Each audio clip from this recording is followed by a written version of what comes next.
Thank you, Mr. President, and all of you for convening here today on this important matter. When President Trump took office, he made it among his highest priorities the restoration of peace anywhere and everywhere in the world where the opportunity presented itself. And it's met with great success in a number of places. We had a conflict between India and Pakistan, which was a very dangerous conflict, and one that he chose to engage in and was able to bring it to be very involved in bringing it to a cessation of hostilities. When Thailand and Cambodia were engaged in hostilities, the president got involved over a weekend over in the United States, and were able to play a critical role in that regard as well. We are very grateful to some of the countries in this room that were helpful in that regard with the DRC and Rwanda, and work remains to be done. But again, a conflict that presents grave dangers and extraordinary humanitarian challenges. With Azerbaijan and Armenia as well. He has become involved, and we were able to sign an agreement at the White House very recently that hopefully prevents a future conflict which would prove costly and deadly. But the one that's proved to be an extraordinary challenge has been the war in Ukraine, between Russia and Ukraine. The President has worked on it tirelessly, has invested a tremendous amount of his own time, energy, and the highest levels of our government. We have had meetings in Turkey, meetings in Saudi Arabia, meetings in Alaska, countless phone calls, doing everything possible to bring this conflict to a resolution and to an end. A war that cannot end militarily. It will end at a negotiating table. That's where this war will end. But the longer it lasts, the more people will die, the more will be destroyed.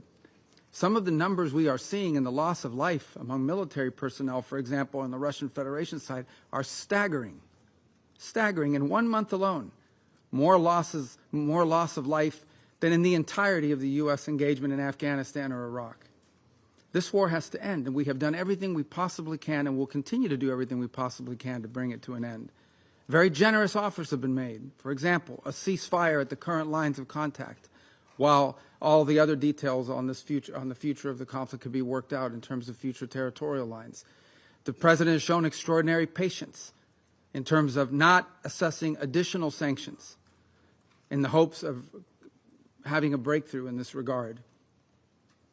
And all has come to what appears to be not just a stagnant one, but an era, and we've entered a period of what appears to be potential even escalation, with the historically highest number of strikes we've seen over the last few nights and before. And now we are also watching incursions into neighboring airspace by both drones and airplanes. The President is a very patient man. He's very committed to peace, but his patience is not infinite. And as he has said repeatedly, he has before him the opportunity and the options of imposing additional economic costs on the Russian Federation if necessary in order to bring this to an end.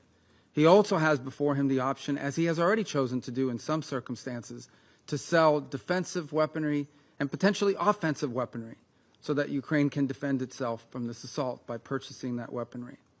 So I'm here to say to the Security Council, the United States remains as committed as it has ever been to a peaceful resolution to this dangerous conflict. But there will come a moment in which we will have to conclude that perhaps there is no interest in a peaceful resolution. And then the President has before him real options, which he intends to pursue, as he has made clear today in some of the messages he has put out. So I strongly urge the Security Council, the member states here, and those who are not part of this as well, to do everything in their power, and including the Russian Federation, to do everything within their power, and the Ukrainian side for that matter as well, but all sides, to bring this war to an end before it becomes something that will last another 3 or 4 years, lead to more destruction, both economic and at the same time a loss of life and loss of property and loss of futures. This war needs to end. But if it does not, if there is no path to peace in the short term, then the United States and President Donald J. Trump will take the steps necessary to impose costs for continued aggression. Thank you.